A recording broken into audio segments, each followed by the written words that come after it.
Hi everyone, very good afternoon. Welcome to the class.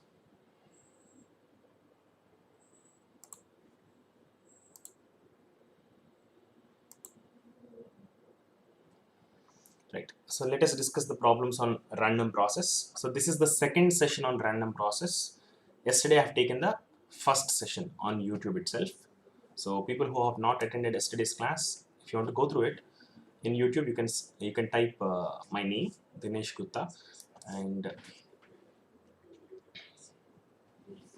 the session will be named as practice session on random process 1.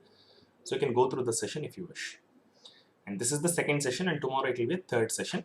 So within these 3 sessions, we are going to complete all the previous year questions on a random process. Right.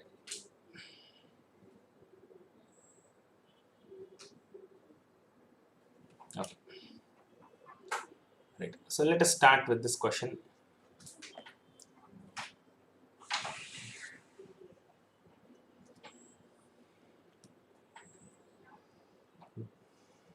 Hi Swapnil. Hi Gauri.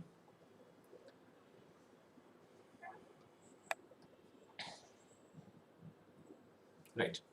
So let us solve this question. So you have to understand whatever they give us, don't try to get confused. So try to understand them in the manner that we have understood the random process concept. So let us stick to the basics. Let us convert the problem into a problem that we can understand more easily. So if you look at this problem, so I'm treating this total thing, delayed circuit and this line, this total thing, I'm going to treat it like a single block. I'm going to treat it like a single block. And then the summation and all this together. And then after that, what is that? It is a differentiate. Okay. So this is x of t. This is y of t. Agreed. So can you tell me what this block is doing? Anyone? So x of t is coming here. Plus, what is happening? X of t is being delayed by 0.5 milliseconds. So what happens now? It is x of t minus 0.5 milliseconds. Right? So or to make it look more easy, I'll write it as x of t minus t naught. I'll write as x of t minus t naught, where t naught is 0.5 milliseconds. Look at this one, x of t is coming here, and x of t is being delayed by 0.5 milliseconds, or let me say this as t naught seconds. So x of t is being delayed by t naught seconds. So what we have here is x of t minus t naught. X of t is coming here, x of t minus t naught is coming here, and both are getting added here. So what we have at the output of this summation circuit is x of t plus x of t minus t naught. So what we have here is x of t plus x of t minus t naught. Now, what this signal is being differentiated. This signal is being differentiated. So now, can you tell me what is the relation between y of t in with x of t? So this signal is being differentiated, passed through differentiator. So what we are going to have is differentiation of x of t plus differentiation of x of t minus t naught. X of t minus t naught. Is that okay?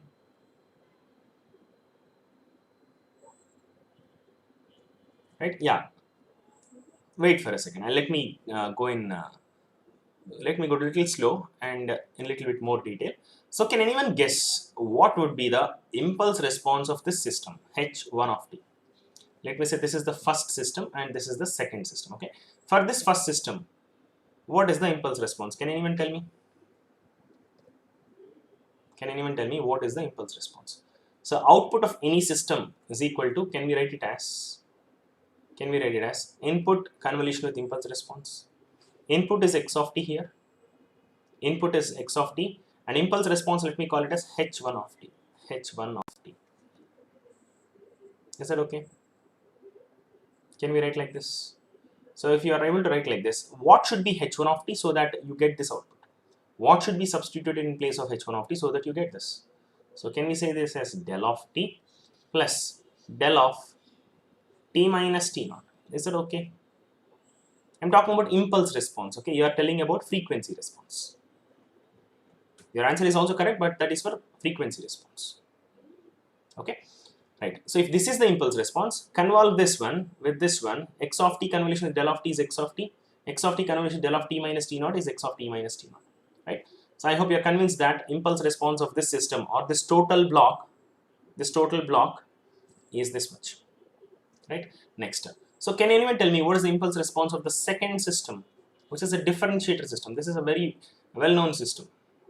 Can anyone tell me what is the impulse response of this system? Impulse response means what? If you give impulse as input, what is the response? Or here, finding the impulse response is more easy if you go like this. If you apply del of t, what would be the output? If you apply del of t here you will get del of t, and here you will have del of t minus t naught, and both are added. So impulse response is, if you give impulse as input, what is the response or what is the output? That if you can find, that is what is impulse response. So impulse response for this system is, impulse if you give here, you'll get del of t plus del of t minus t naught. So that is the impulse response of this system. Next, what is the impulse response of this system? If you give del of t as input, it will be differentiated. So what we get is d by dt of del of t. Now it's not 0. Differentiation of impulse is not 0. Differentiation of a constant is 0. If you give del of t as input, what will happen? It will get different. Whatever you give, it will get differentiated. So it will be d by dt of del of t. And we know h1 of t, we know h2 of t. Right. Now let me redraw this circuit once again.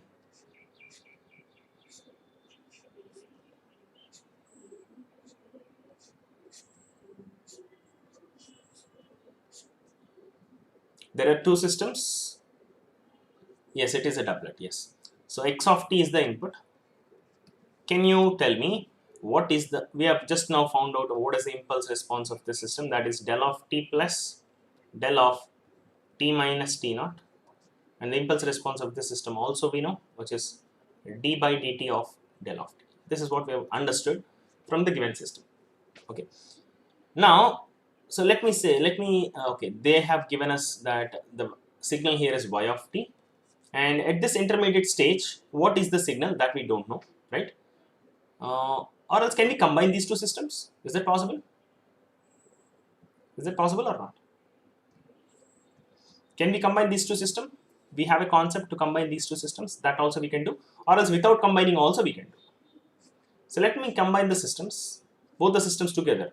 So impulse response will be h1 of t convolution with h2 of t, right? Yes. So convolve the impulse responses, you will get the effective impulse response of both the systems combined. And what would that be? Del of t convolved with d by dt of del of t is d by dt of del of t. Impulse convolved with anything is the same thing. Shifted impulse convolved with anything is, any signal convolved with shifted impulse is that signal shifted by the amount of shift in the impulse. It will be d by dt of del of t minus t naught. I hope you're following. So if you know how to combine two systems which are connected in cascade, that would be great. Without this, directly also we can do. Using this diagram also we can do the problem. Okay. So x of t is the input, y of t is the output. Now what are they talking about? They are talking about power spectral density of y of t. Sy of f, it might be Sy of f, typing mistake. Be the power spectral density of y of t. Which one of the following statements is correct? So they are talking about, they are giving us statements about power spectral density of the output signal. Okay, and they are saying that they are telling something about the input power spectral density also. X of t is a stationary random process with power spectral density Sx of f greater than 0 for all f. What that means is, they are saying that input power spectral density is non-zero. That is what they are saying. It is having some value for f greater than 0. I mean, it is having some value for all frequencies.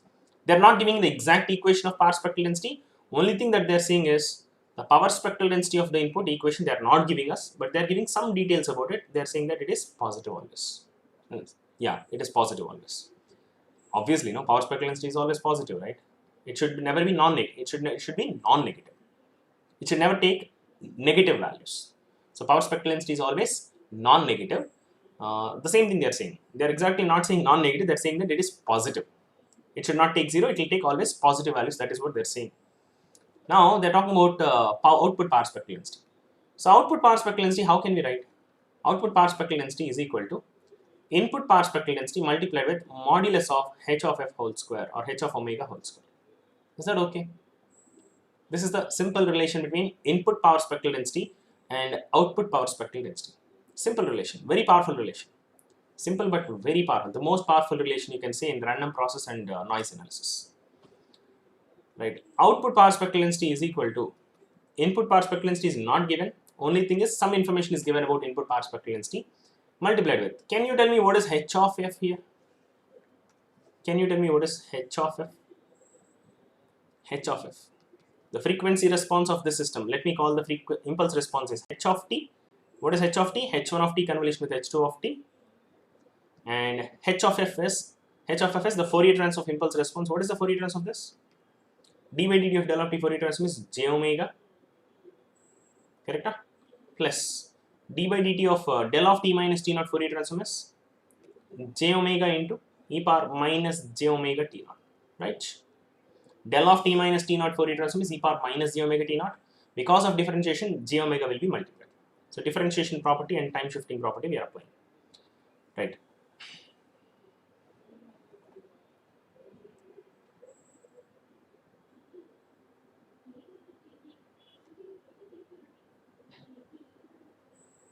Okay, wonderful. So h of f we know. So h of f we know. So h of f is equal to j omega combined. J omega I'm taking common. What remains is 1 plus e power minus j omega t naught. So which is equal to j omega into. So this is not purely real or purely imaginary. So we have to analyze it carefully. E power minus j omega t naught can we write as cos omega t naught minus j sin omega t naught. Can we write like this? We can write like this, right? Right. So we don't know what is h of f whole square. So we'll do it in the next page. I'll just copy this only. So once we know h of f, we can substitute here. We know h of f, but we want mod h of f whole square, right? We want mod h of f whole square. Let me do it. Modulus of h of f is equal to. So here combine the real parts and imaginary parts. So I'll just write h of f once again as real part plus j times imaginary part, so that it becomes easy to find the modulus. So it is so this one j into j is minus sign, minus into minus is plus, so it becomes omega times sin omega t naught plus j omega times 1 plus cos omega t naught. Is that okay? I hope this is clear. So this one I'm just rewriting it as a real part plus j times imaginary part. Now what we want is mod h of f whole square. Mod h of f whole square is real part square plus imaginary part square, which is omega square sin square omega t naught plus omega square into 1 plus cos omega t naught whole square. Right? So which is equal to omega square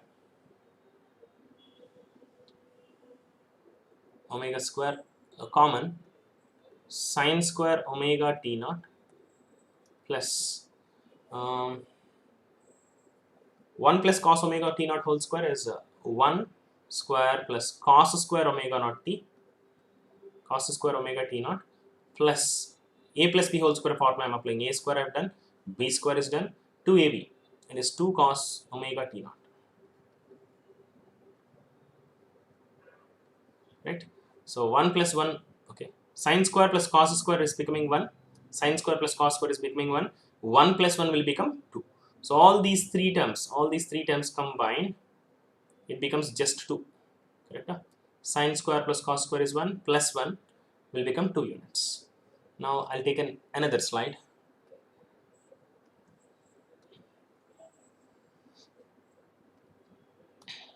See this one? I'm just so let me copy this h of f whole square in the next slide once again. Mod h of f square you can write, or mod h of omega whole square you can write. Anything is fine. So it is omega square into. So I'll just rewrite it once again just to avoid confusion. Sin cos square omega t naught. Sorry, this sin square omega t naught, right? Sine square omega t naught plus 1 plus cos square omega t naught plus 2 cos omega t naught. Okay, that is what we are having here, right? Okay, now let me simplify this a little bit more. Sine square plus cos square is 1. 1 plus 1 will become 2 plus 2 cos omega t naught. This total thing is becoming 2 cos omega t naught. So 2 plus 2 cos omega t naught, can we take 2 common and let us write it as 1 plus cos omega t naught, and 1 plus, it is looking like 1 plus cos theta. 1 plus cos theta we can write it as 2 cos square theta by 2, 2 cos square omega t naught divided by 2, right? So we got mod h of f whole square. Now what they're commenting about output power spectral density, which is equal to input power spectral density multiplied with mod h of f whole square. So which is equal to input power spectral density. They have given little bit of information about input power spectral density, but they have not given any equation. And mod h of f whole square we are having, let us substitute that here.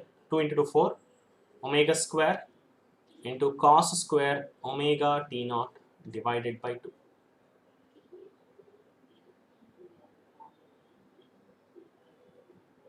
Okay.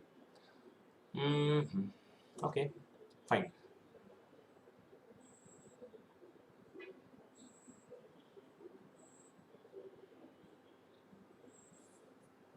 Give me a second.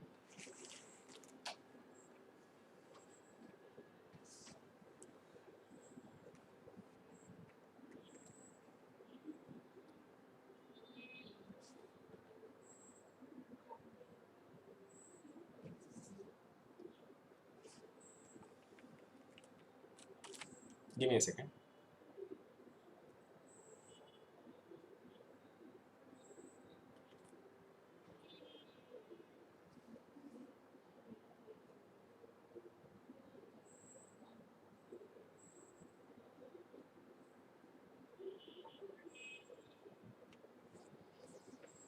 Okay.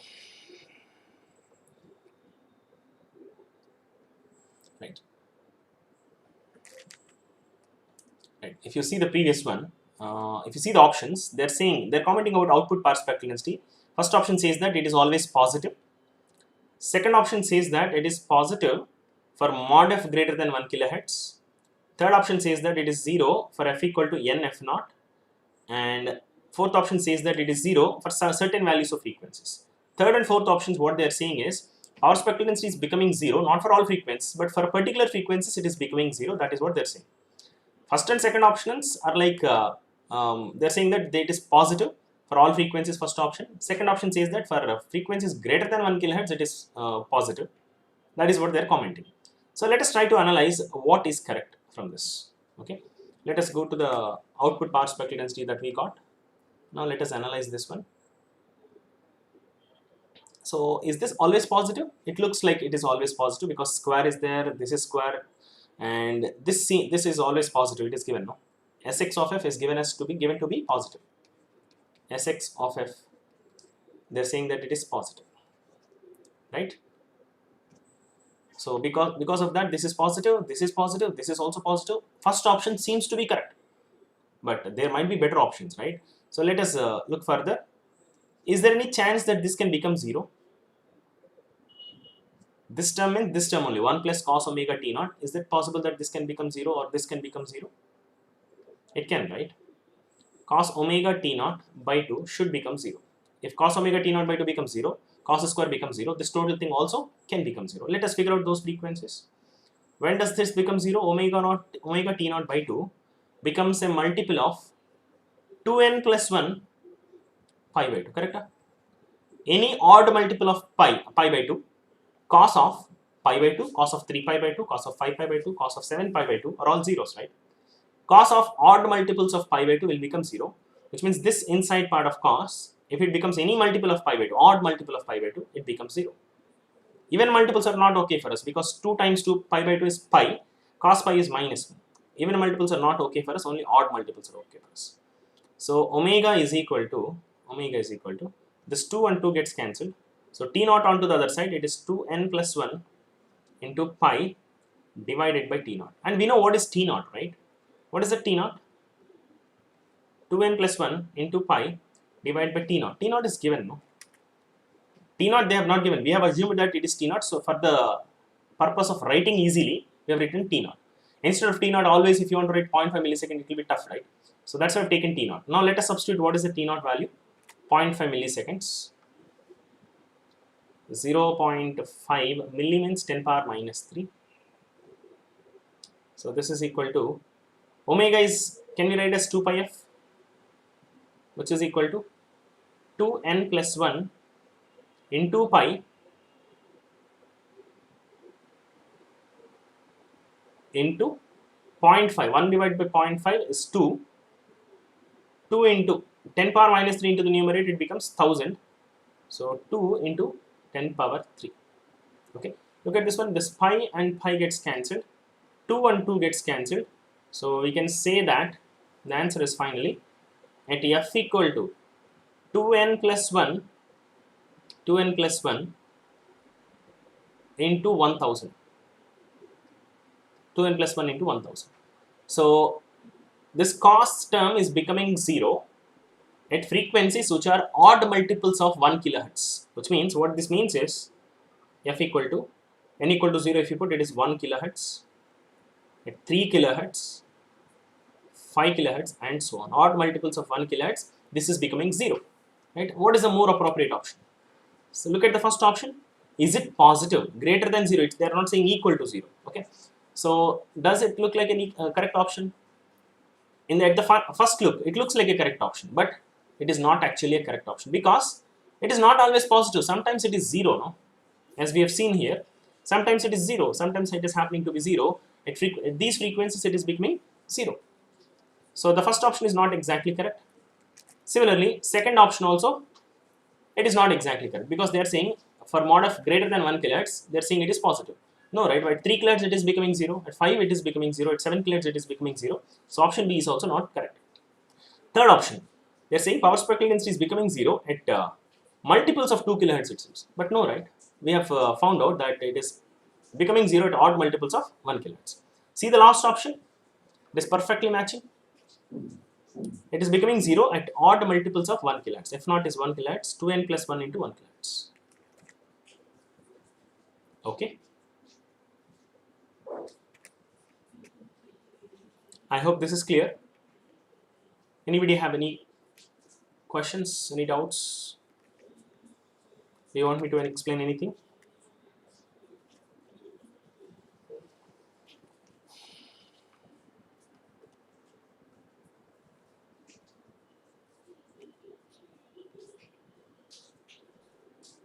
Give me a second.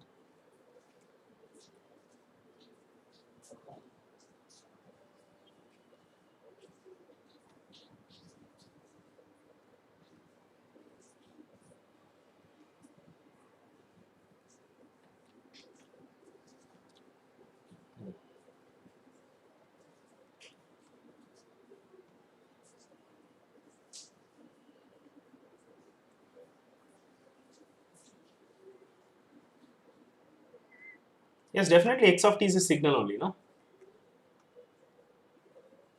X of t is a signal, right?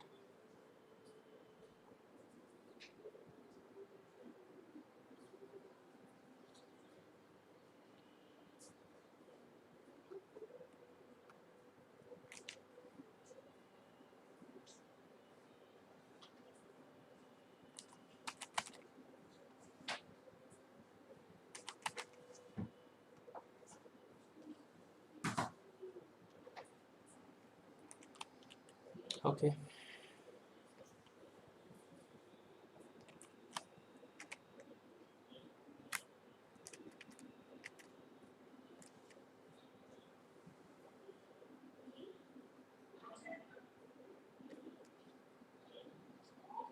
Random process or random signal both are same only, no? Random process, stochastic process, random signal, everything is same. No difference. Okay.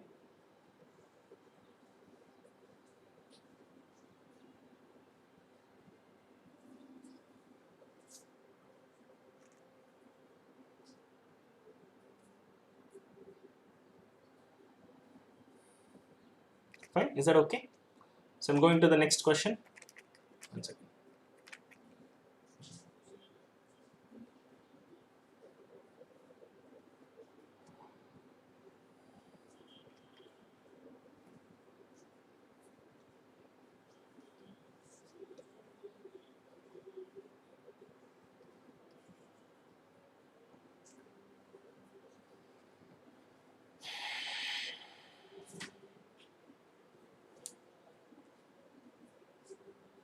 Okay, so right. So is the question visible? I think the question is visible. So go through the question.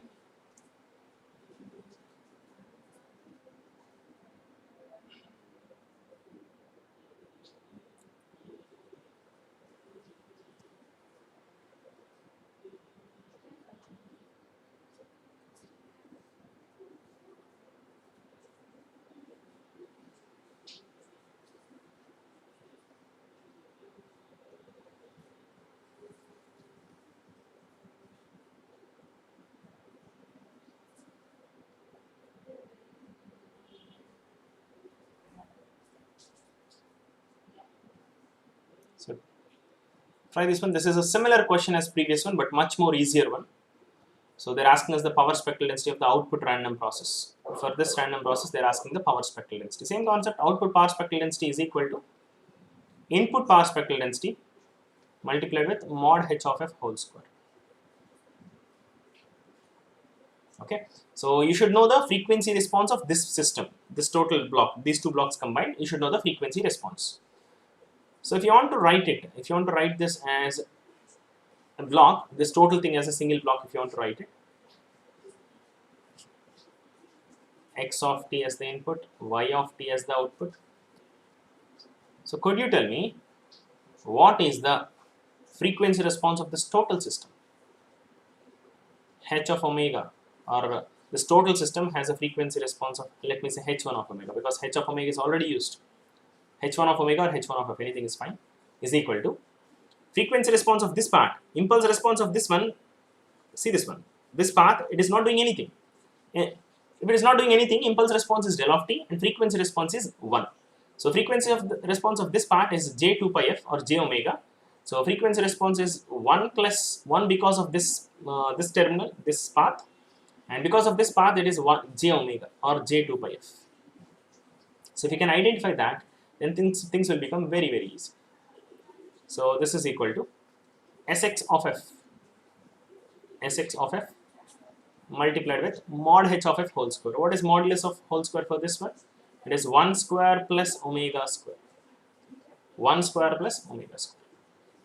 So we almost got the output power spectral density. So, but input power spectral density information is, input power spectral density information is given. What is the information given about input power spectral density? They have given input autocorrelation function, right? Input autocorrelation function is given as e power minus pi tau square. Gaussian function. Are you able to observe that? Any function of the form e power minus sign is should be there in the power, and a variable whole square is there. That is a Gaussian function. So if you remember, yesterday also I've talked about Fourier transform of Gaussian function. E power minus 80 square. Can you tell me what is the Fourier transform? It is root of pi by a into e power minus omega square divided by 4a. This is the Fourier transform of a Gaussian function. So this is also in the same format.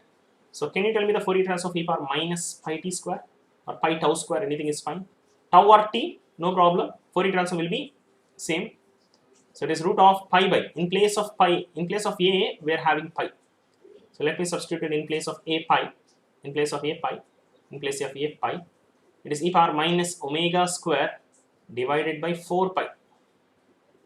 Okay, so pi and pi cancelled. So Sx of f, Sx of f is equal to power spectral density of the input is equal to Fourier transform of autocorrelation function. Fourier transform of autocorrelation function is e to the power of minus omega square divided by 4 pi. Okay, which also can be written as, if you want, you can, since the options are in terms of f, you can convert this into f.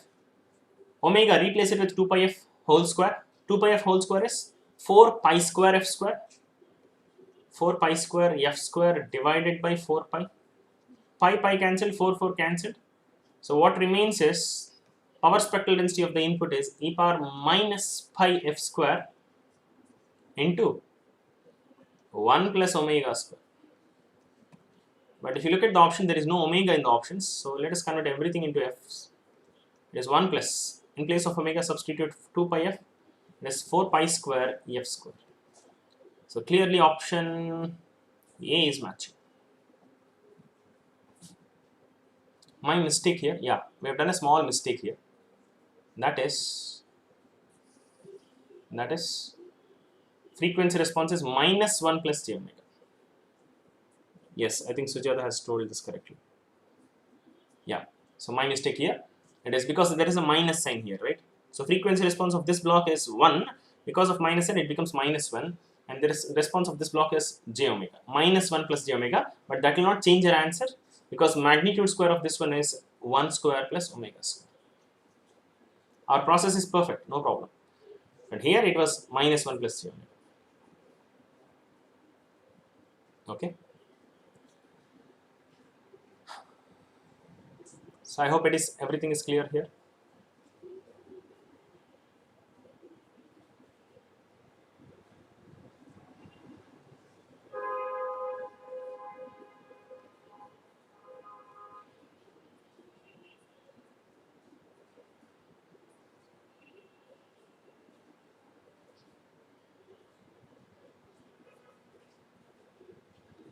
Okay.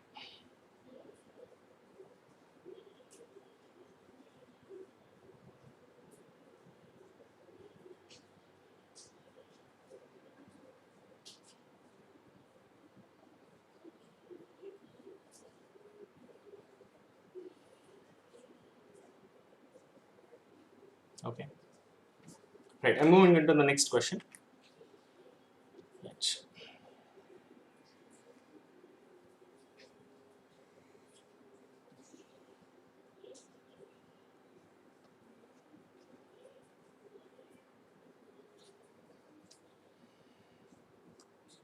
So some setting got misfired for me in my PPT, so that's why I have to slightly adjust it. So that's why I'm taking a little bit of time in between. Fine, can you try this question? This is a very, very good question and easy question also. So power spectral density of a real process is given. Power spectral density is given, but it is given only for positive frequencies. Does that mean that power spectral density exists only for positive frequencies? Power spectral density does not exist only for positive frequencies. It also exists for negative frequencies, because power spectral density is an even function, right? Whatever exists for positive frequencies, same thing should exist for negative frequencies also. They are not plotting it, but you can imagine what will be there on the other side. You can imagine that. You can imagine that.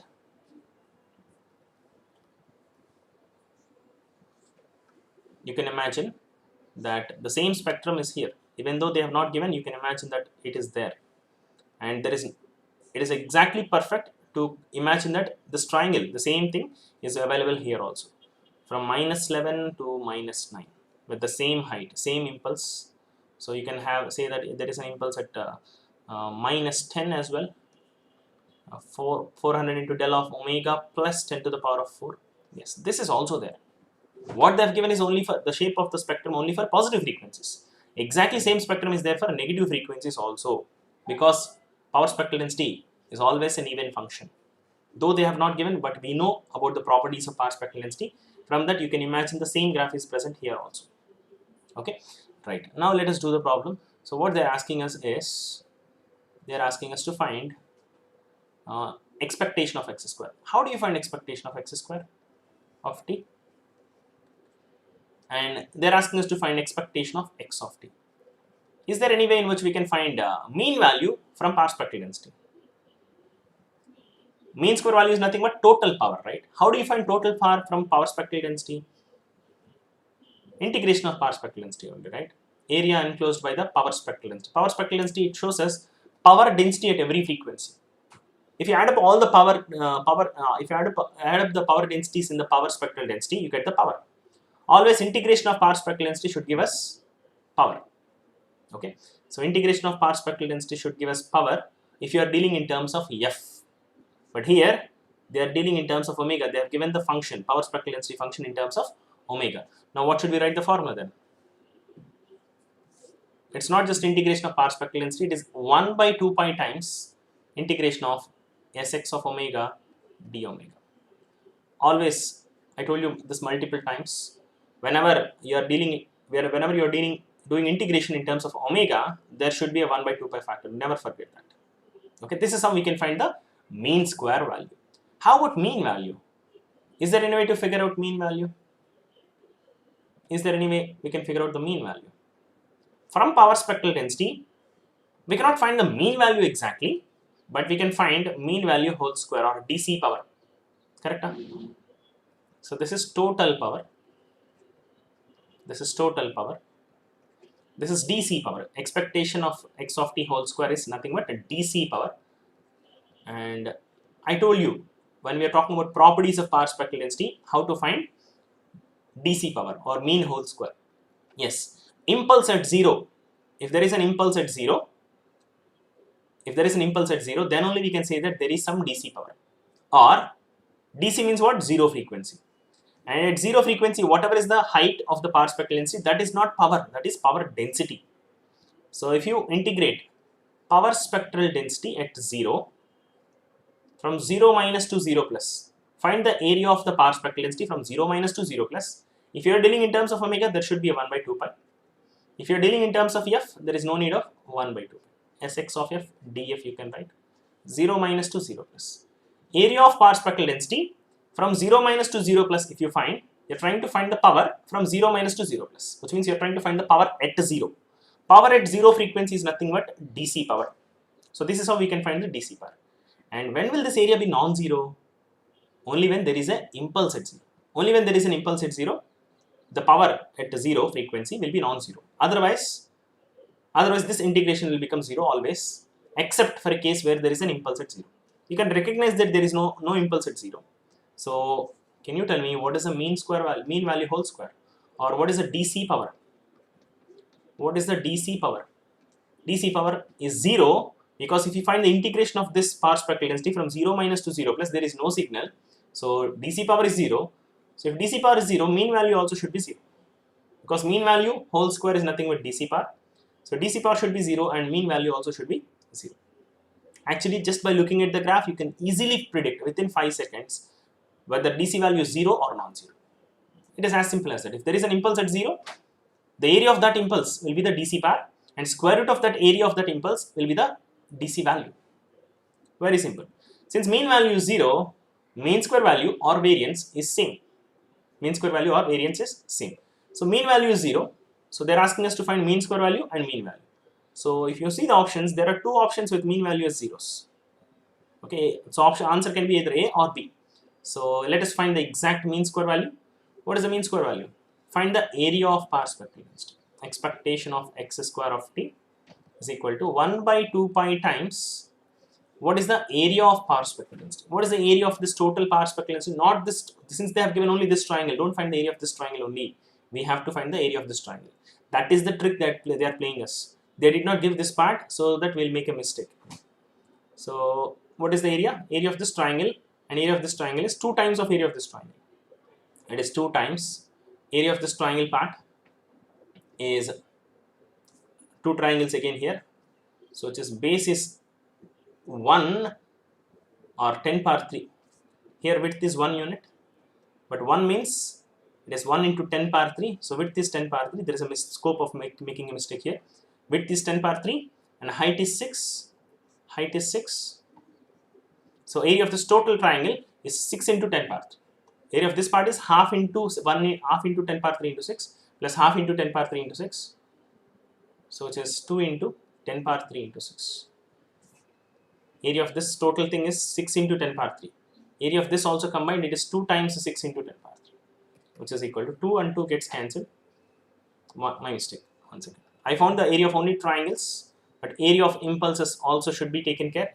What is area of the impulse? Area of the impulse is whatever is written beside the impulse, that is the area of the impulse. What is the area of the impulse? It is 400. 400 is the area of the impulse. Correct?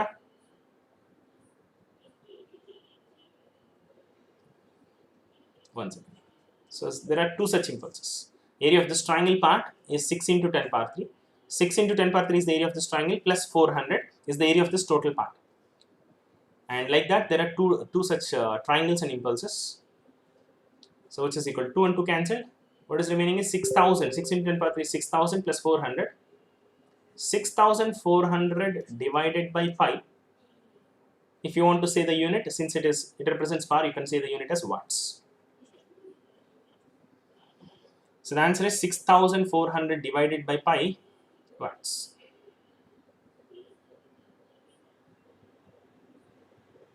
Sujata, it is omega only, no? See this one. This is omega. The power spectral density is given in terms of omega. So that's why we are finding the area. Area of this total part is 2 times of 6000 plus 400. 6000 is the area of this triangle part and 400 is the area of this impulse part. And like that, there are 2 terms. So that's why 2 times 6000 plus 400. This is the total area of the power spectral density. Since it is given in terms of omega, there should be a 1 by 2 pi term. Without integration, because the meaning of integration is area, I am trying to find the area of this power spectral density. And the area is this much, 2 times of 6400. Since it is given in terms of omega, I am putting a 1 by 2 pi. Fine. Any confusions here?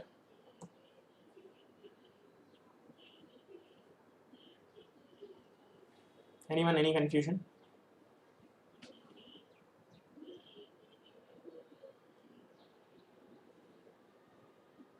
Okay. Okay. Can anyone guess what is the meaning of these impulses? From these impulses, what can you guess about the random process?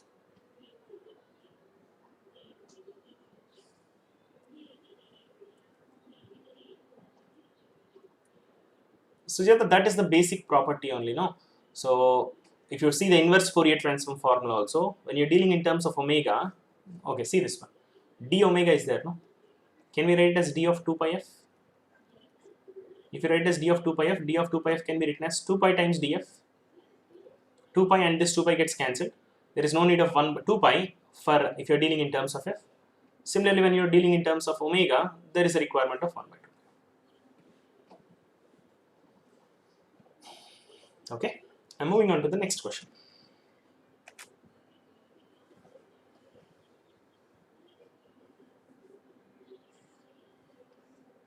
This is a straightforward question. We have done it in the class also. Standard question.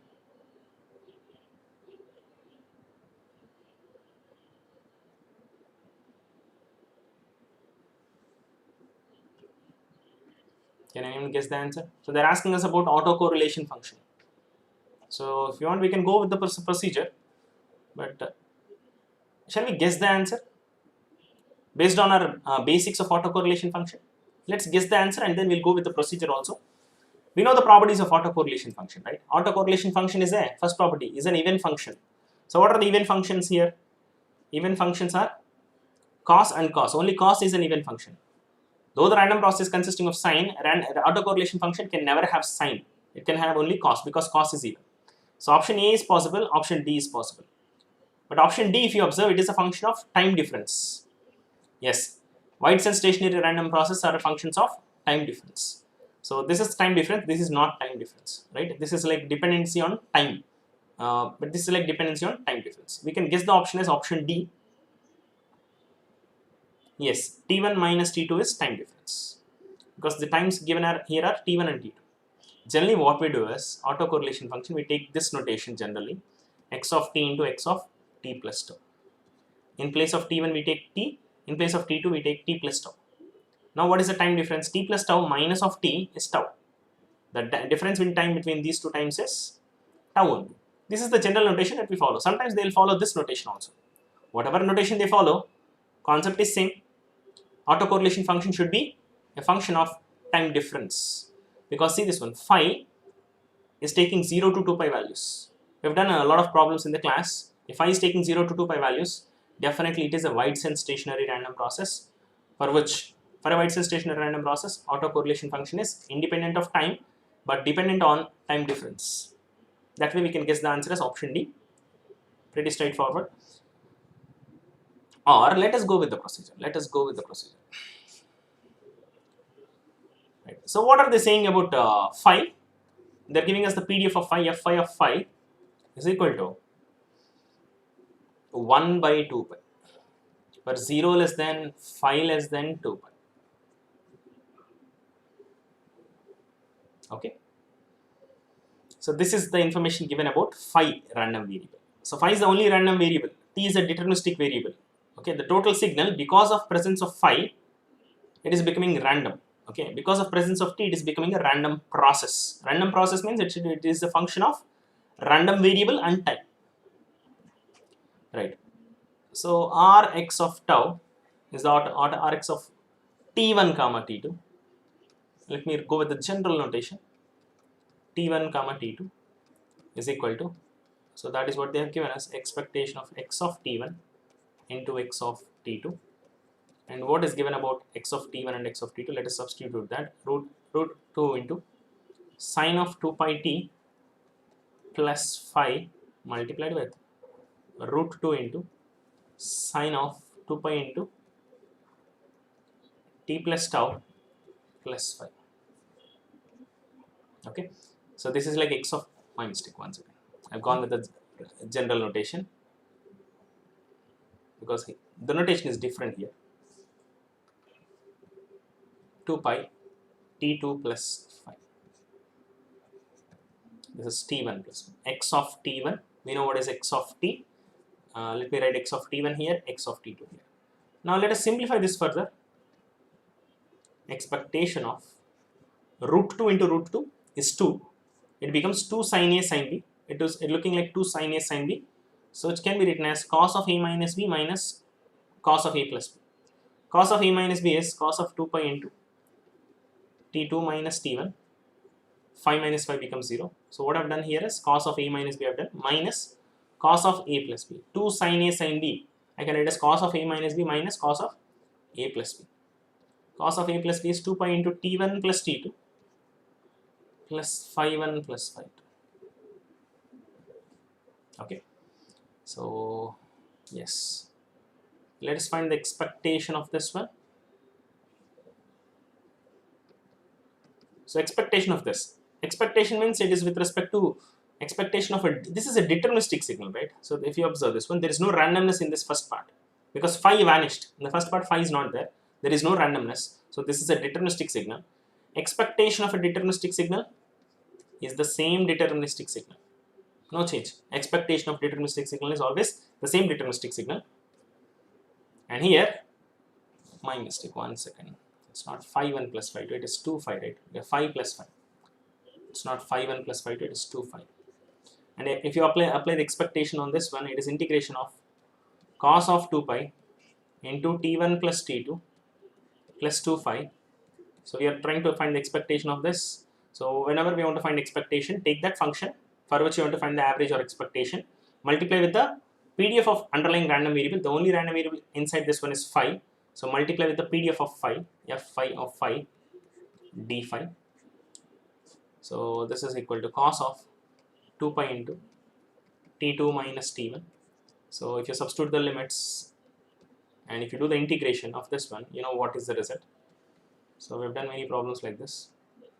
Into what is f phi of phi? F phi of phi is given as 1 by 2 pi and it is valid only in the limits from 0 to 2 pi. If you integrate cos in the limits from 0 to 2 pi, we know it becomes 0. Cos of 2 pi into t2 minus t1 minus 0. So that is how we get the answer.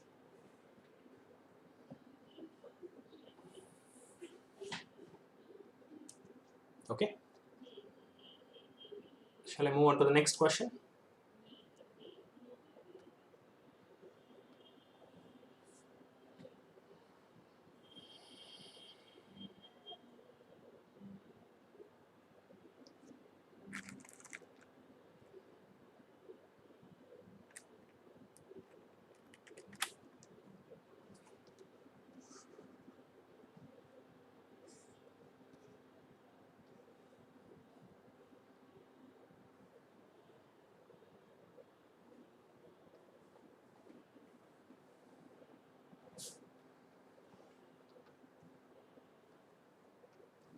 Now this question is a really good question, but it looks like a very tough question, but actually it is not that tough. It is like a medium level question, but they are confusing us with some kind of notation. If you can overcome that confusion, if you can understand the trick that they are playing us, then it will become a very easy question. So let us analyze this question. So they have given us power spectral density. So shall we plot this? Shall we plot the power spectral density? Whatever they have given us, let us plot the shape of the power spectral density. 1 by omega it seems. 1 by W, right? 1 by W. Oh, W looks like, don't think of it as angular frequency, okay? See this one, they're saying mod f less than or equal to omega, which means this should be some constant, no? Is this a constant or not? Is this a constant or not? Are you understanding this one? Don't think of it as a variable omega. Don't think of it as a variable omega. F is a function, F is a frequency variable, F. Omega is also a variable of a frequency, but here this is not omega, this is W. Okay, because mod f less than some constant they have to give, right? So W is a constant, W is a constant. 1 by W is also a constant. So the power spectral density that they're giving us is a constant power spectral density in certain frequencies. It is constant power spectral density with a height of 1 by W from minus W to plus W. Mod f less than W means it is between minus W and plus W as a function of F. So power spectral density is given as a function of F. It is measured in hertz. Okay. So this is the most important thing. If you can understand this, next part is not that tough. Next part is not really tough.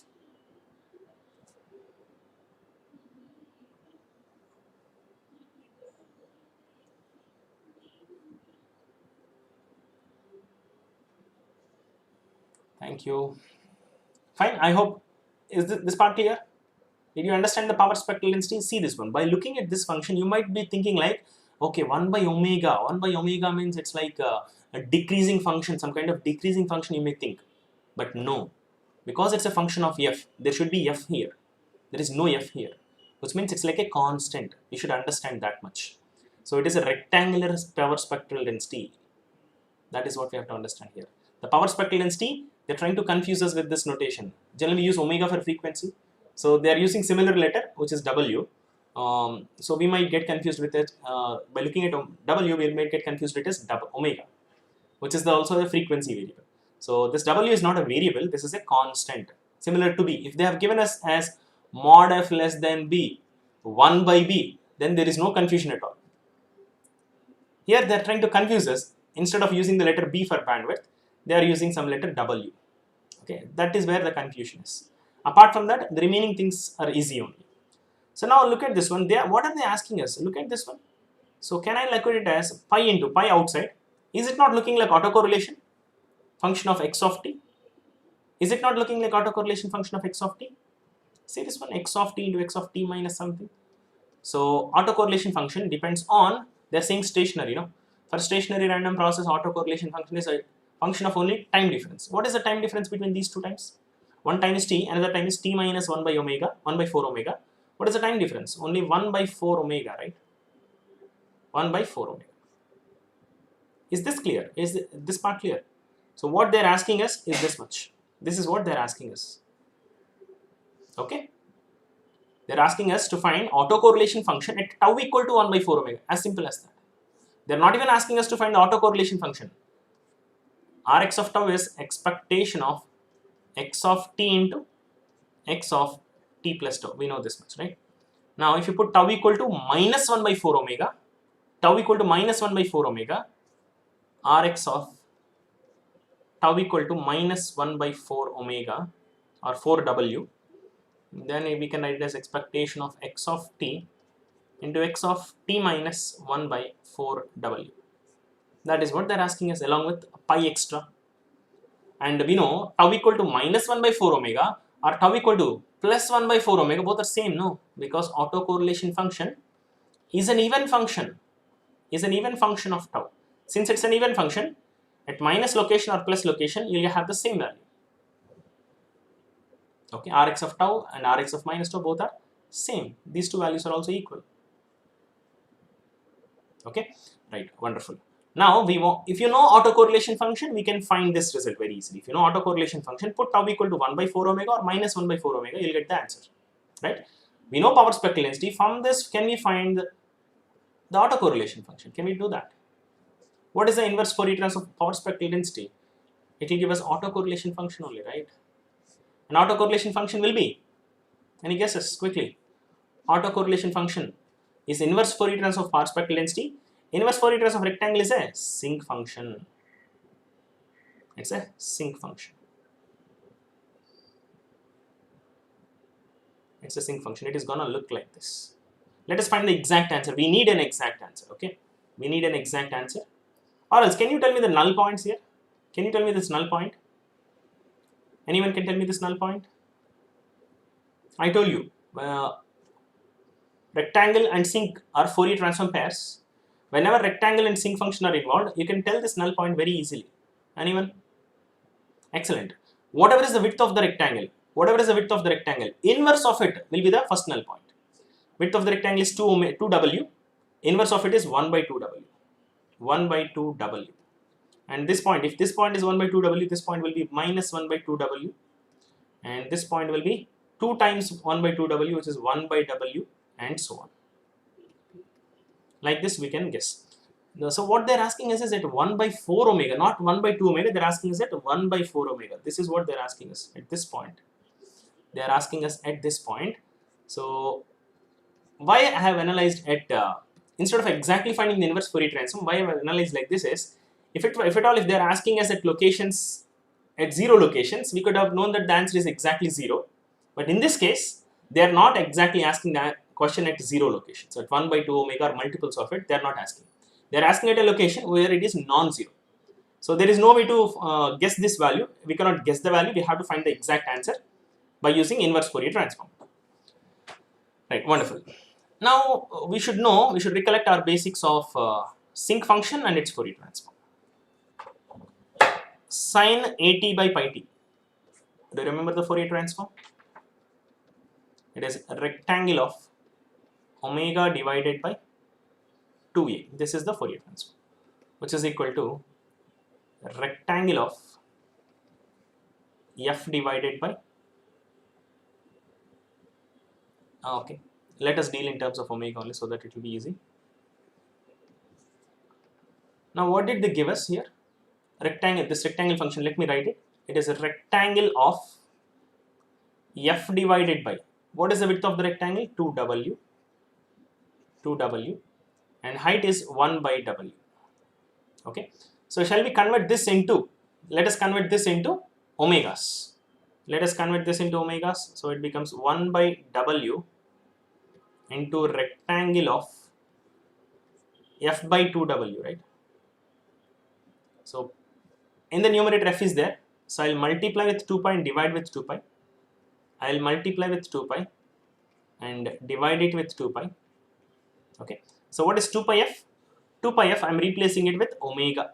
2 pi f, I'm replacing it with omega, small omega. This omega is different, w is different. The w that they have given us. Omega is frequency variable. Why am I writing like this? Because we know how to find the inverse Fourier transform easily in this format. Right, now I'm finding the inverse Fourier transform. The inverse Fourier transform is because of this 1 by w, there is 1 by w in the time domain also. And rectangle of omega by 2a. What is in place of a here? In place of a, we are having 2 pi w, correct? So the inverse Fourier transform is sin AT by pi t, and a is what? 2 pi wt divided by pi t. Is that okay? I hope you're understanding. I just found inverse Fourier transform. If you are having a better way to find inverse Fourier transform of this rectangle, you can use that procedure. Okay, so what I'm trying to do is, I'm trying to find the exact inverse Fourier transform of this rectangle function, and this is the inverse Fourier transform. Okay, now what do we want to find? We want to find the value of this autocorrelation function at tau equal to 1 by 4 omega. Rx of tau is equal to, autocorrelation function is inverse Fourier transform of this rectangle, and that is, we got it just now, it is 1 by omega into sine 2 pi omega into, generally inverse Fourier transform we write in terms of t, but autocorrelation function is a function of tau, Okay, so let us replace T with tau. Inverse Fourier transform of power spectral density is autocorrelation function. Just find the inverse Fourier transform the way you know it in Fourier transforms. But you'll get the function in terms of T. Replace T with tau because autocorrelation function is function of tau divided by pi t, pi tau, pi tau. So this function I'm just writing here again by replacing T with tau because autocorrelation function the variable is tau. Okay. Now what they're asking us is Rx of tau equal to 1 by 4 omega. You could have analyzed by now. It is 1 by omega into sine 2 pi into omega into what is tau? Tau is 1 by 4 omega, right? 1 by 4 omega divided by pi into, in place of tau, 1 by 4 omega. Omega cancelled, 2 and 4 cancelled. So what is remaining? It is this omega also gets cancelled. 4 into the numerator, right? It is 4 divided by pi. Anything I'm missing here? Is there anything I'm missing here? Or is it correct? Yeah, 4 by pi into, what is remaining inside? Sine of pi by 2 is 1. Sine of pi divided by 2. Sine pi by 2 is 1. In the denominator we are having pi by 4 which goes to numerator and it becomes 4 by pi. Is that correct or any calculation mistake from my side?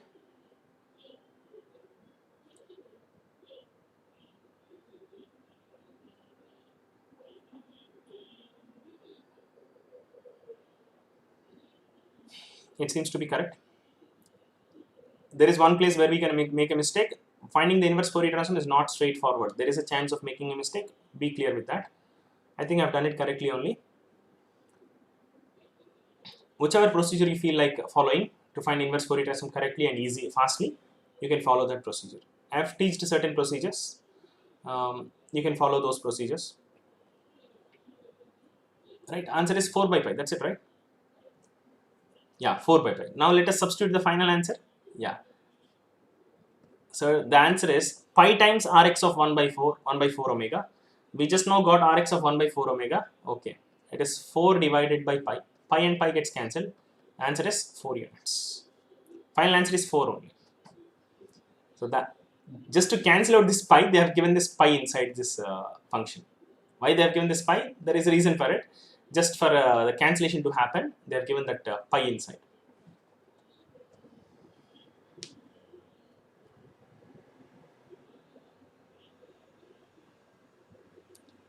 Fine. Understood?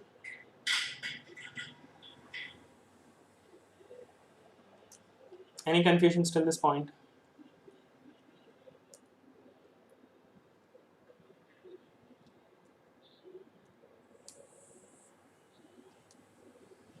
Can I move on to the next question?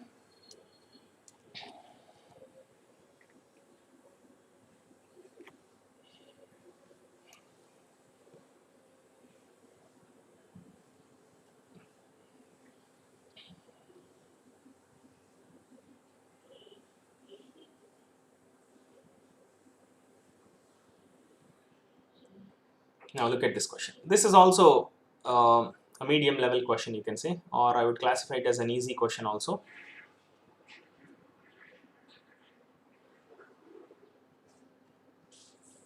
Right. So let us start doing it.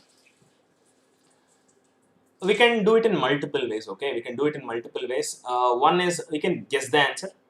We can guess the answer. So they are talking about the relation between output power spectral density and input power spectral density. So first of all, let us try to guess the answer. Guess the answer. So if you look at the options, there is only one option which is real and even. Correct? Power spectral density is always real and even, right? Correct? So if power spectral density is real and even, can you accept this terms e power minus j pi kind of terms? For any power spectral density should be a real and even function. So this is not a real function, no, because e power minus j pi is there for this also, for this also. With common sense, we can pick the option C without doing anything. In this case, we are a little lucky because there is no other option which is confusing us. There is only one option. where it is only real. Okay, fine. That is one way we can guess the answer. And you can see that scaling factor is there. Because of this scaling factor in Fourier frequency domain, that 1 by 2 times omega by 2 will happen, or f by 2 will happen. That is common for all the terms, all the options. It is common. Anyway, let us go with the basic procedure. So they said that power spectral density of x of t random process is x of f, which means what they said is Rx of tau, autocorrelation function of x of t, which is equal to expectation of x of t into x of t plus tau, has a Fourier transform, which they are denoting it as Sx of f. Okay. Now let us talk about output autocorrelation function. They are talking about the relation between y of t power spectral density and x of t power spectral density relation. They are talking about the relation between power spectral densities of x and y. So let us analyze starting from autocorrelation function. So let us find the first, right, what is the definition of Ry of tau? Ry of tau is expectation of y of t into y of t plus tau. Okay. So what is given about y of t? Let us write that. Y of t is x of 2t minus 1 into x of t plus tau we want. X of t, yeah, y of t plus tau we want. Y of t plus tau means in place of t, t plus tau. It becomes 2 into t plus tau minus 1. In place of t, t plus tau. We want y of t plus tau. In place of t, t plus tau. In place of t, I am replacing t plus tau. Minus 1. Now if you look at this one, it is expectation of x of 2t minus 1 into x of 2t plus 2 tau minus 1. So here this is also looking like autocorrelation function of x of 2t random process, right? See this one? It is looking like autocorrelation function of x of t only, but the thing is, it is looking like autocorrelation function of x random process only, but what is the time difference here?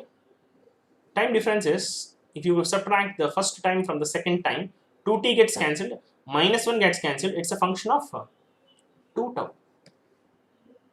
Autocorrelation function depends only on time difference, and what is the time difference here? 2t and 2t gone, it is a function of only 2 tau. That minus 1 presence is not felt here. Okay, right. So you got the autocorrelation function of y of t in terms of x of t. So this is the relation between output y of t autocorrelation and x of t autocorrelation. Now let us find the Fourier transform. Fourier transform of Ry of t is x y of f, which is equal to Ry of 2 tau Fourier transform is 1 by 2 times Sx of f by 2 or omega by 2. It is as simple as I am talking about x of at. Fourier transform is 1 by mod a into x of omega by a or x of f by a. As simple as that. I am just applying this property. Rx of 2 tau is like some x of at kind of function. Because in time domain the variable is multiplied with 2, in frequency domain variable will be divided with 2. And apart from that, extra constant will be there, which is 1 by a. And we are just using that property. So option C will be the exact answer. We got the answer in the exact procedure also, apart from guessing.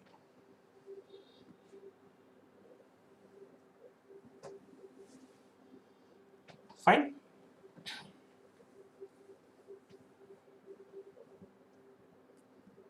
I think it is clear till this point.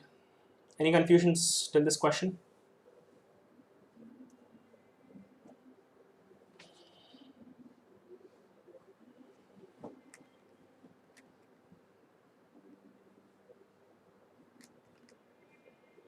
So can I move on to the next question? Or you want to ask me anything about this question?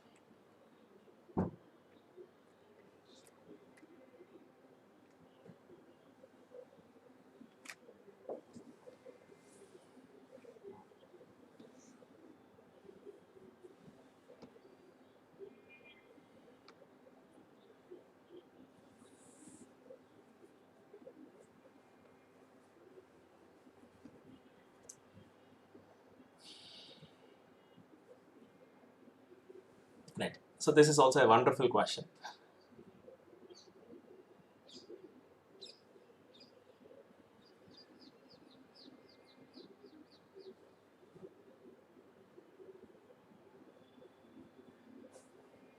even if they don't give WSS also, you can assume that it is WSS.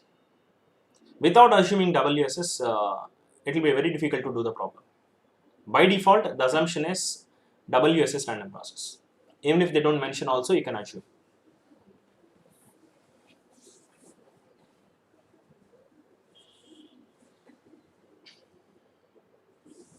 Okay, so look at this question.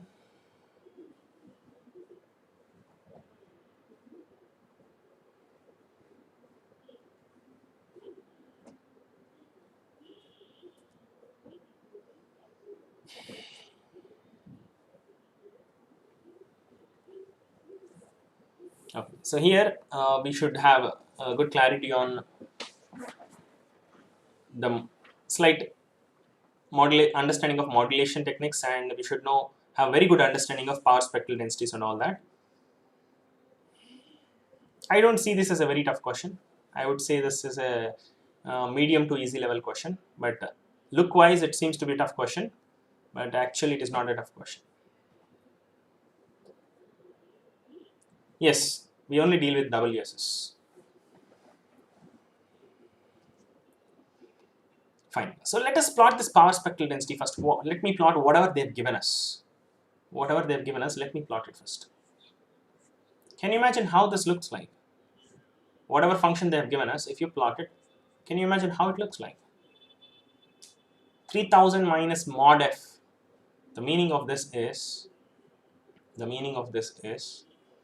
is 10 to the power of minus 6 into 3000 minus f for positive frequencies, and it is equal to 10 power minus 6 into 3000 plus f for negative frequencies. That's it, right? So instead of writing two lines, they have written a single line with mod f.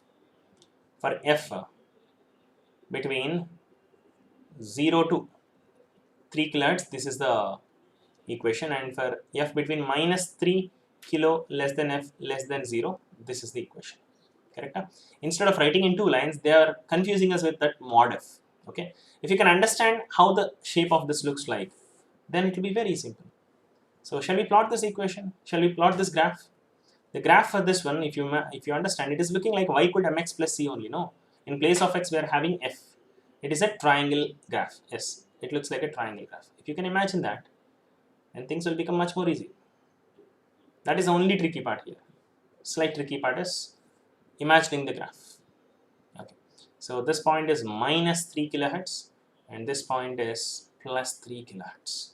And can you tell me what is the y-intercept here? Y-intercept is 3000 into 10 to the power minus 6. 3000 into 10 to the power minus 6, can I write it as 3 into 10 to the power of minus 3? Is that okay? 3000 into 10 to the power minus 6 is the y-intercept of this graph or this graph, which is 3 into 10 to the power minus 3. Okay, so what is this? This is the power spectral density of the x of t random process. Okay, so keep this in mind. Now we have understood only whatever they have given already. That is what we are trying to understand it graphically, because graphical understanding becomes very important in many problems. Once we analyze this, next let us go with the question. The signal x of t modulates a carrier and the resultant signal is passed through an ideal band pass filter of unity gain. Okay, so let me draw it as a diagram. So first modulation is happening. What modulation can we assume? What modulation can we assume? So tell me, what modulation can we assume? They are saying the carrier signal. What carrier signal they are using, that also they are giving us. By default, what modulation can we assume?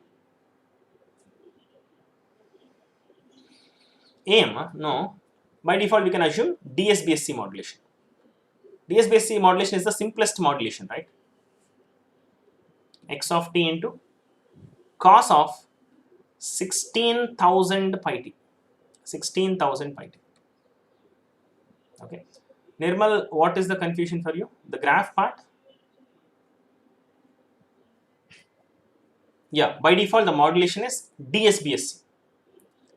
DSBSC, because that is the simplest, that is having the simplest equation, right? Here they should have been more clear about what modulation technique they are using, but if they don't say that, you can assume that it is DSBSC. Okay, AM is also DSBSC technique is also AM technique only. Okay, this one 3 into 10 power minus 3 is confusion for you. See this one, see this equation. At f equal to 0, put f equal to 0 here, put f equal to 0. If you put f equal to 0, what are you getting? 10 power minus 6 into 3000, which is 3 into 10 power minus 3.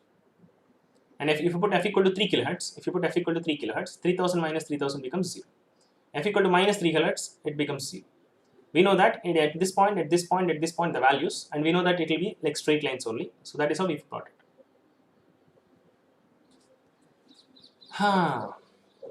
We want to know the value at f equal to 0, right? Put f equal to 0 here, put f equal to 0. If you put f equal to 0, it is 3000 into 10 power minus 6. 3000 into 10 power minus 6 is 3 into 10 power minus 3. Okay, okay, right. Next, once they modulate, what are they doing? The resultant signal is passed through an ideal band pass filter. So they're talking about a band pass filter of unity gain. So by default, you can think of it as an ideal filter. Ideal filter only they are saying, and gain is unity. There is nothing new. Every ideal filter we take the gain as unity, unless they mention otherwise. If they give the gain as anything else other than unity, then we have to be careful. With center frequency as 8 kilohertz and bandwidth as 2 kilohertz. Bandwidth is 2 kilohertz. Okay, the output power in watts. They are talking about the signal here. So let me call this signal as y of t, and let me call the signal here as z of t. Okay, right. So for this band pass filter, shall we draw the characteristics of this band pass filter? Let us draw the characteristics of this band pass filter. What does this band pass filter do? It allows frequencies with the center frequencies of 8 kilohertz. This is 8 kilo, and bandwidth should be 2 kilo. Bandwidth should be 2 kilohertz means this point should be 7 kilo and this point should be 9 kilo. Correct? And similarly on the other side also. So this is how the band pass filter characteristics should be: minus 8k, minus 7k, and minus 9k. The height is 1 unit because they said that it is an ideal band pass filter with unity gain. That's why the height is 1. If they give any other gain, if it is they're saying 2 unit gain, then this height will be 2 units. So this is the frequency response of the band pass filter. I'm saying the frequency response of band pass filter is h of f. Now they're asking us to find the power at the output of band pass filter, right? So if you want the power at the output of band pass filter, power means what? Mean square value only, no? Power means mean square value. How do you find mean square value? How do you find a mean square value? By using power spectral density, correct? Yes, z of f. If you know power spectral density of z of t random process, find the power spectral density and just find the area of it. You will get the total power or mean square value. Okay. Since we are dealing in terms of f, they are not given. They have given the graph in terms of f only. So all through we are going to deal with f only. So you can write the formula as integration of power spectral density in terms of f. There is no need of 1 by 2 pi here because we are not dealing in terms of omega. Okay. Fine. Now you should have understood what we should find out first. What we should find out? We should find out the power spectral density of z of t, which is sz of f. This is what we want to find out. If you want to find out the power spectral density of z of t, how do you find that? Can you tell me how to find out the power spectral density of z of t? Output power spectral density of any system, any LTI system is equal to input power spectral density. What is the input random process? I'm calling it as y of t. If you know the power spectral density of y of t, take that and multiply with mod h of f whole square or mod h of omega whole square, which we know already. That is how we can find the output power spectral density or z of t power spectral density. So our target is to find this. This is what we want to find out. So if you want to find out this, we want to find out the power spectral density of z of t. If you want to find out the power spectral density of z of t, how we can find this? By using the relation between input and output power spectral densities of an LTI system. And the relation is output power spectral density is equal to input power spectral density multiplied with mod h of f whole square. And we know h of f whole square very clearly. H of f we know. H of f is square also. It will be same because 1 square is 1 only. 0 square is 0 only. So h of f we are having clarity. So if you know about output random, this y of t random process, power spectral density of y of t random process, then everything will be clear. Correct? So shall we find the power spectral density of y of t random process? Can we do that? Let us do it. Okay. So y of t is equal to x of t into cos of 16,000 pi t. Okay. Now, can you even guess what is the output autocorrelation function? Let us first find the autocorrelation function. Can anyone tell me sy ry of tau? Ry of tau. So, if you remember, we have done a problem in the class with this kind of relation. Y of t DSBSC modulated signal. The relation between input and output autocorrelation function, if you remember, we have done that also.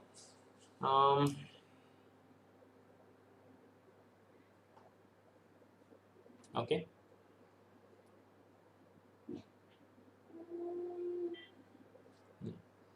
So if you remember that, I think they should have given something else also. If you want to go with the exact procedure, we can do it actually. We can do it, but the thing is, I'll go with the exact procedure because this is a practice session only. We have to go with the, we have to understand the exact things.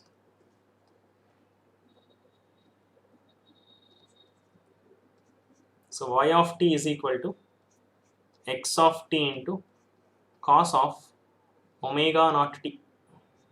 Okay, this is the relation. I'm taking a general case. Okay, I believe you remember that this relation. What is the relation between autocorrelation functions? Even if you don't remember also, let us do it once again. Instead of the 16,000 pi, I've taken omega naught. But if you want to do it, so we have to do with that phase also. For any carrier, there will be some random phase phi that should be taken care. Otherwise, we cannot solve this question. Okay, this phase should be taken. Anyway, they have not taken the phase. Without phase, it's difficult to find the relation between y of t and x of t. It's very difficult. It's not possible also. There should be the phase here. That should be given. Right. So now let us find the output autocorrelation function ry of tau. Ry of tau is equal to expectation. What is the definition of autocorrelation function? It is y of t into y of t plus tau. No, it's not sinc function. Just listen to this carefully. Y of t. What is y of t? It is x of t times cos of omega naught t plus phi into what is y of t plus tau? We know what is the equation for y of t. I have substituted that here. And what is y of t plus tau? Let us use this relation to find what is y of t plus tau. It is x of t plus tau. T replaced with t plus tau. It is x of t plus tau into cos of omega naught into t plus tau plus phi. Okay. So expectation of x of t into x of t plus tau side by side. And can you tell me what is the relation between this x of t and phi? Though they have not mentioned in this problem, what would be the relation between x of t and phi? X of t is random, phi is random. But what is the statistical relation between x of t and phi? X of t and phi are independent, right? X of t and phi are independent, correct? Right. Without this assumption, we cannot go further. We cannot solve this question at all. And practically speaking also, this is input random process. This is the phase of the carrier. They don't have any relation. So definitely they will be independent. That's a common sense thing to understand it as independent relation. Right. So since this x of t and x of t plus tau, and the remaining part is cos of omega naught t plus phi into cos of omega naught into t plus tau plus phi. Say this one. This total function is a function of phi random variable. This total thing is a function of x of t. And we know that x of t and phi are independent. So if x of t and phi are independent, this function, first function and the second function, these two functions are also independent. Because x of t and phi are independent, function of x of t and function of phi are also independent. These two don't have any statistical relation. So how about the joint moment of two independent functions? If this function and this function are independent, whenever two random variables or two random processes or two functions are independent, we can write the joint moment as multiplication of individual moments. You can apply expectation on individual terms separately whenever two terms are independent of each other. So we can write it as expectation of x of t into x of t plus tau into expectation of this total thing, cos of omega naught into t plus phi into cos of omega naught into t plus tau plus phi. So if you observe this one, it looks familiar, right? Is it not looking like autocorrelation function of x of t?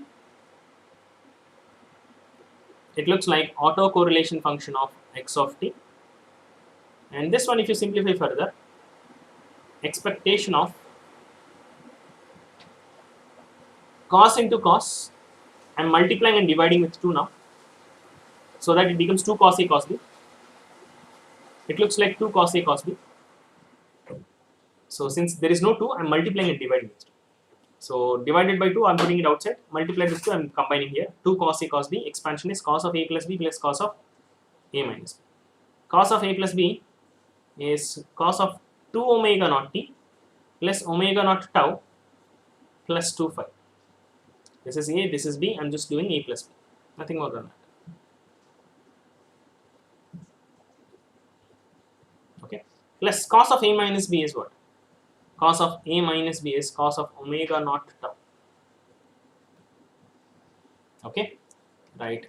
Rx of tau into half into. Can anyone guess what is the expectation of the first term? Because there is 2 phi.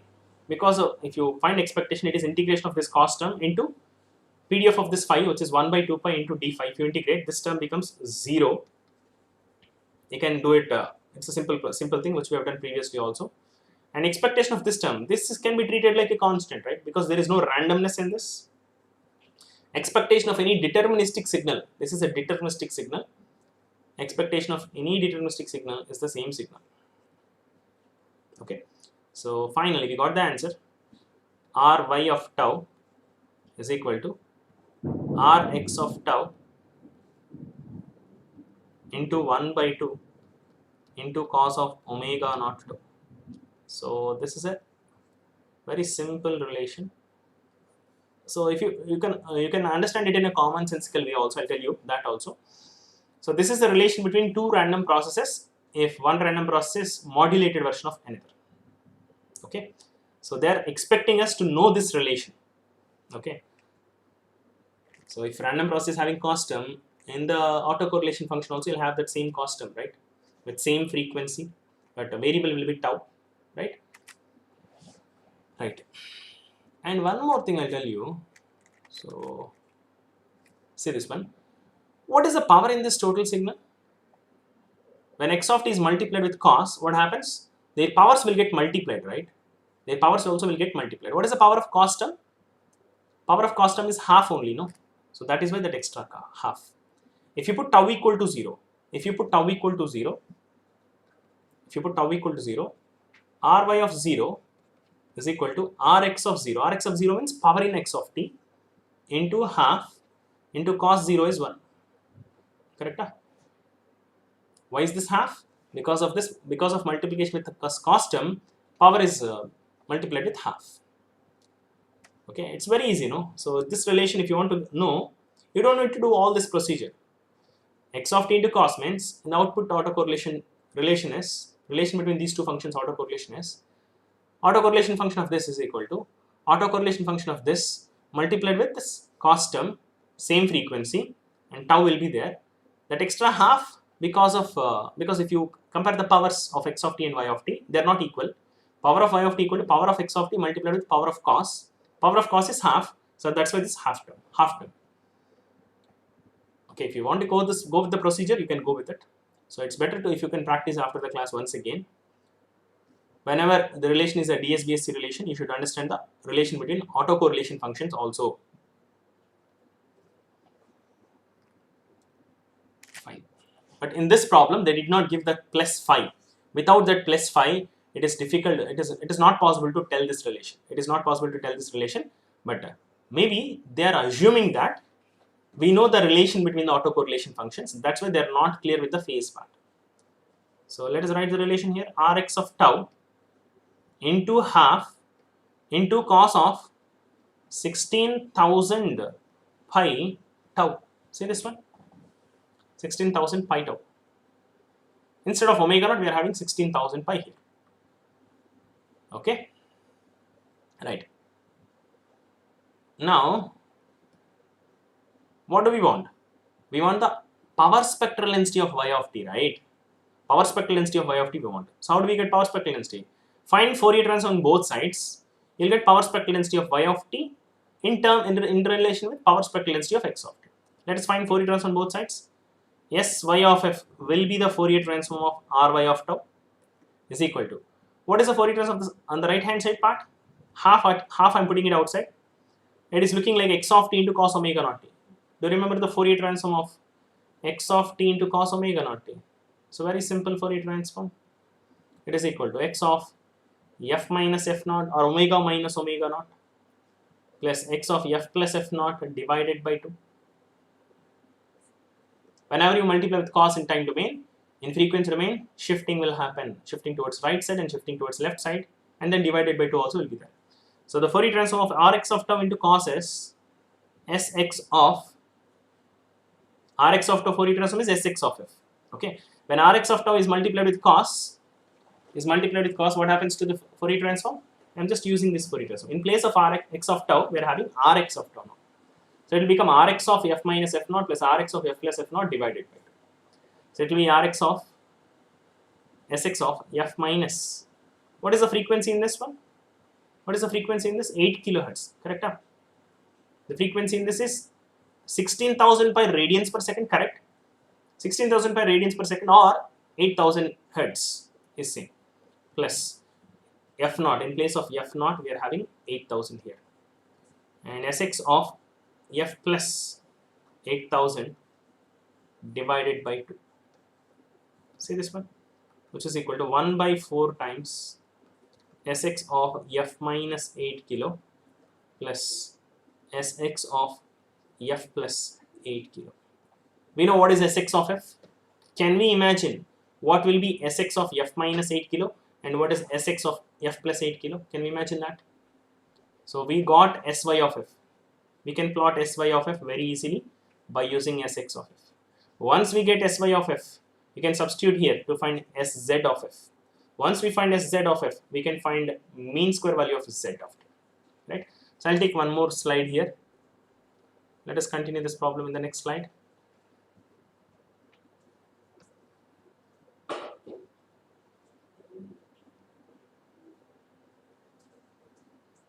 So sy of f is equal to 1 by 4 times sx of f minus 8 kilo plus sx of f plus 8 kilo, right? This is what we got in the previous slide. So let us plot this one. Let us plot this one. We know how sx of f looks like. It is a triangle from minus 3 to plus 3 kilohertz. Sx of f minus 8 kilohertz means sx of f, which is from minus 3 to plus 3 kilohertz. It is shifted by 8 kilohertz. And it will be somewhere here.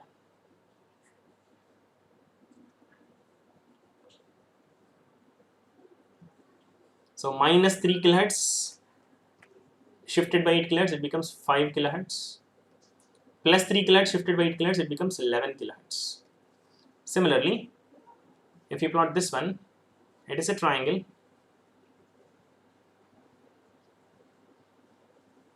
from minus 11 kilohertz to minus 5 kilohertz. And plot this part is looking like this. This part is looking like this. And what would be the height? Can you tell me? Because it is multiplied with 1 by 4. Earlier the magnitude was 3 into 10 power minus 3. Now since it is multiplied with 1 by 4, it becomes divided by 4. So what we got here is sy of f. I believe you are understanding. So sx of f we have. Sx of f minus 8 kilohertz means sx of f shifted by 8 kilohertz towards right side. So minus 3 will go to 5 kilohertz, 3 kilohertz will go to 8 kilohertz. Correct? Yeah. Oh, my mistake. 1 second. 3 plus 8. Yeah, correct only. No? Yes, correct only. Okay. So I hope you have understood this part. Sy of f, you have understood it. It's a simple stuff. There is no difficulty in this. whatever I've done here, this is definitely slightly tricky, but this part, whatever I'm plotting here, is definitely not tricky. Okay, right? We got Sy of f. Now let us find Sz of f using this h of f as a function of f. We know this. Now let me plot h of f also here, or let us plot h of f whole square here as a function of f. You know how h of f looks like? H of f looks like this. It's a rectangle. It's a rectangle from 7 kilohertz to 9 kilohertz. On the right, on the other side also, it's a rectangle from minus 9 kilohertz to minus 7 kilohertz. Correct? See this one? This is, I'm just copying this diagram. The height is 1 unit. And h of f is looking like this. If you square it also, the shape will be exactly same because 1 square is 1. And in this region it is 0, 0 square is also 0. Exact same shape. Now we know Sx of f and Sy of f. Now let us plot the last and the most important one as a function of f. Let us plot